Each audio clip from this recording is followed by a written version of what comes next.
اللہ تبارک و تعالیٰ بہت پہلے سے جانتے تھے. اللہ تعالیٰ تبارک و تعالیٰ خود فرماتے ہیں کہ میں پوشیدہ اور غائب کی چیزوں کو جانتا ہوں جو تم کو اس بات کا علم ہی نہیں ہے. یہ بھی ہے کہ زمین کی مٹی حضرت آدم علیہ السلام کی پیدائش کے لیے جو مٹی لی گئی تھی، جب حضرت جبرائیل علیہ السلام گئے تو زمین نے کہا میں اللہ تعالیٰ کی پناہ مانگتی ہوں. کہا کہ تم مجھ سے کچھ ہٹائے. وہ واپس چلے گئے. پھر ملک الموت کو بھیجا. زمین نے بھی یہی کہا کہ انہوں نے بھی یہی جواب دیا کہ میں ابھی اللہ تعالیٰ کی پناہ میں آتا ہوں. انہوں نے جواب دیا کہ میں بھی اللہ تعالیٰ کی پناہ میں آتا ہوں کہ میں خدا کا حکم پورا کیے بغیر واپس چلا جاؤں. تو تمام روئے زمین سے ایک ایک مٹھی مٹی کی لی گئی.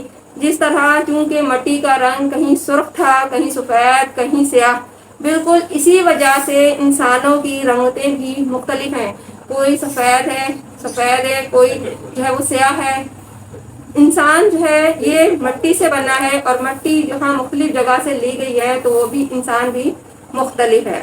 حضرت معاذ رضی اللہ تعالیٰ عنہ فرماتے ہیں کہ میں نے شامیوں کو اپنے سردار اور علماء کے سامنے سجدہ ریز ہوتے ہوئے دیکھا تھا. تو میں نے حضور صلی اللہ علیہ وآلہ وسلم سے گزارش کی کہ حضور صلی اللہ علیہ وآلہ وسلم اس سے زیادہ حقدار تو آپ ہیں کہ آپ کو سجدہ صلی اللہ علیہ وسلم کو سجدہ کیا جائے.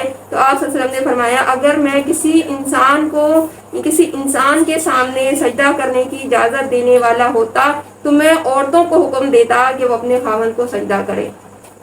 دیکھیں خاوند کا جو رتبہ ہے وہ بیوی کے سامنے جو ہے وہ زیادہ ہے. بیوی کو حکم دیا کہ بیوی کو حکم دیتا کہ وہ شوہر کو سجدہ کرے، کیونکہ ان پر بہت بڑا حق ہے. شوہر کا بیوی پر بہت بڑا حق ہے.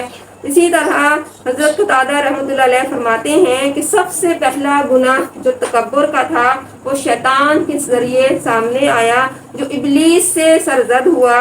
اس کو وہ دیکھیں شیطان جو تھا، ابلیس تھا، وہ فرشتہ تھا، بہت زیادہ عبادت گزار تھا، لیکن اس نے اللہ کی نافرمانی کی اور اسے شیطان کی صفت سے نوازا. اللہ پاک نے وہ غرور اور وہ تکبر اس نے کیا تو وہ اللہ کی رحمت سے نا امید ہو گیا. تو اسی طرح بالکل جو ہے وہ صحیح حدیث بخاری میں بھی ہے کہ جس کے دل میں رائی کے دانے کے برابر بھی تکبر ہوگا وہ جنت میں داخل نہیں ہوگا. نعوذ باللہ. اللہ تعالیٰ ہمارے دلوں سے بھی جو ہے وہ تکبر کو دور فرمائے اور ہمارے دلوں میں عاجزی اور انکساری پیدا فرمائے. وآخر دعوانا الحمد للہ رب العالمین.